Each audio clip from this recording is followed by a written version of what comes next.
बिस्मिल्लाहिर्रहमानिर्रहीम। अस्सलाम वालेकुम व्यूअर्स। उम्मीद करती हूँ आप सब लोग खैरियत से होंगे और मैं अपने महक असद व्लॉग में आप सब लोगों को खुशामदीद कहती हूँ। मेरा नाम रुबीना अयूब है और मैं आप लोगों के साथ आज अपने दिन भर की रूटीन शेयर करूँगी और ज़िंदगी के जो मामलात में शब फ़राइज़ आते हैं वो अपलोड करती रहती हूँ। तो आज मैं अपनी वीडियो में आप लोगों के साथ शेयर करूँगी कि बच्चों को स्कूल छोड़ने के लिए गई थी और जो घर के काम हैं वो मैं आप लोगों के साथ शेयर करूँगी।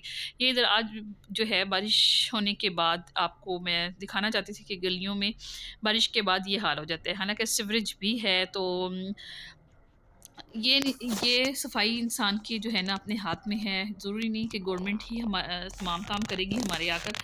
तो हम हुकूमत के अलावा आवाम के भी कुछ फ़राइज़ हैं कि वो अपनी गलियों को, अपने मोहल्लों को, अपनी रहने वाली जगहों को खुद साफ़ से साफ़ रखें। ये इधर देखें कितनी गंदगी है और बारिश के बाद पानी खड़ा ऐसे हो जाता है और लोग इतने बेहिस हैं कि टस से मस नहीं है। अगर दरवाज़ों के आगे आप लोगों के पानी खड़ा भी हो रहा है तो आप वाइपर लें और उससे साफ़ कर दें। लेकिन उन बड़े-बड़े घर बना ली, अपने आप उन्होंने गाड़ियाँ रखी हुई हैं, उन्हें ये एहसास नहीं है कि जो पैदल चलने वाले लोग हैं, नमाज़ी हैं, छोटे बच्चे हैं, वो कैसे इस गलियों में से गुज़रेंगे। इतनी मुश्किल हो जाती है बाज़ दफ़ा कि ये गली तो ख़ैर साफ़ रहती ही नहीं ना, यहाँ तो लोगों को इतनी बेचारी बच्चों को लेकर जा रही होती हैं सुबह-सुबह, वो कह रही होती हैं कि इन्हें एहसास नहीं है घर वालों को कि आप अपनी गली को तो साफ़ रख लें ना। आप ना सी वाइपर लेकर जो पानी खुशक है वो निकाल दें। हालाँकि सीवरेज है, होल्स बनाए हुए हैं, उसमें आप लोग पानी को कर दें, छोटी-सी नाली बना दें ताकि इसका पानी चला जाए।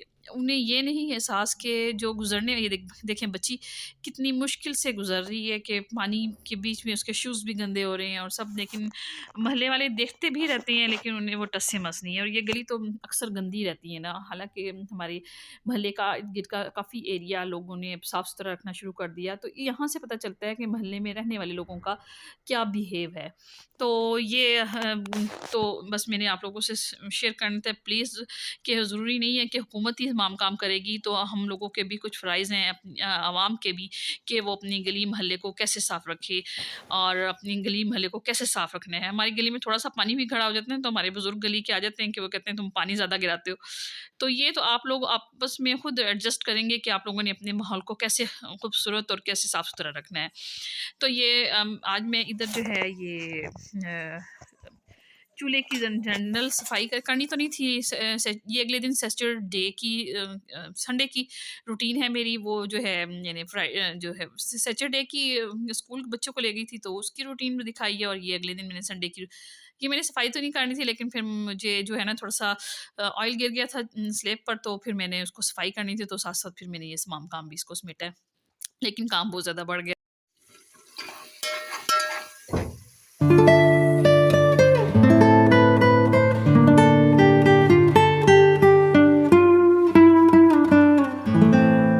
अच्छा, इधर जो है ये सुरख मिर्चें मैं जो हरी ज़्यादा एक्स्ट्रा होती हैं ना, वो मैं इसमें रखती रहती हूँ, जो सूख जाती हैं सही तरीके से सुरख होती हैं, वो मैं फिर निकाल लेती हूँ, जो बाकी अगर ख़राब हो जाती हैं, तो मैं गिरा देती हूँ। इधर जो है मैंने ये मटर पुलाव संडे वाले दिन बनाई थी, छुट्टी थी बच्चों की, तो फिर ये साथ मटर पुलाव मैंने बनाई थी और फिर उसके जो इस्तेमाल करने के बाद स्टाइल सारा मैंने साफ़ कर ली थी ना स्पंज से, तो उसके बाद फिर मैंने एक डस्टर जो धो रही थी ना मैं सर्फ़ से, उसी को फिर मैंने साफ़ डस्टर को टाइल्स पे भी लगाया ताकि टाइल्स अच्छी तरीके से साफ़ हो जाए ना।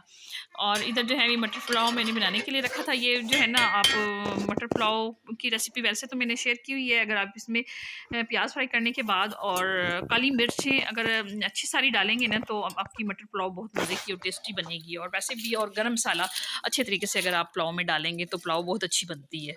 तो बस ये मैंने आप लोगों के साथ शेयर करना था। अच्छा, मैं इधर जो है ना ये कायनात चावल इस्तेमाल करती हूँ, चावलों में ना पुलाव बहुत बड़ी मज़े की बनती है। इसमें आप लोगों ने ये कायनात चावल पुलाव में डुबाया करें छत तक और 1.5 इंच की ये जो है ना अपने पानी का अंदाज़ा लगाने के लिए 1.5 इंच का पानी रखना है अपने चावलों के बाद, 1.5 इंच पानी होना चाहिए, तो आप ये देखिएगा चावल भी कितने अच्छे पकेंगे और आपको ज़रूरत भी नहीं पड़ेगी ज़्यादा पानी लगाने की और बिल्कुल सही।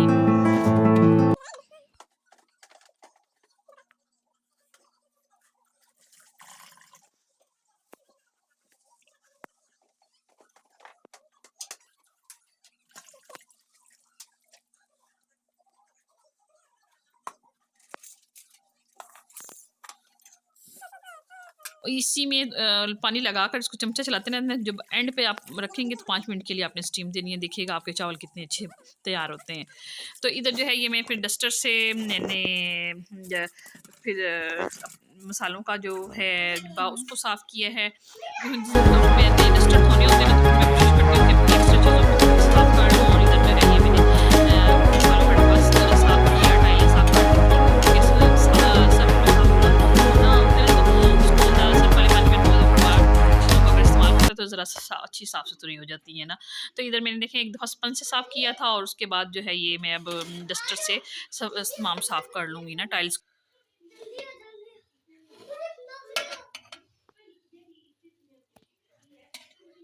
अच्छा, इधर जो है हमारी ये मटर पुलाव तैयार है, और अब मुझे इजाज़त दीजिए इस दुआ के साथ कि अल्लाह पाक आप लोगों को, मेरे घर को अपनी हिफ्ज़-ओ-मान में रखे, और मुझे और आप लोगों को तरक्की की राह पे गामज़न कर दे। आमीन सुम्मा आमीन। अल्लाह हाफ़िज़।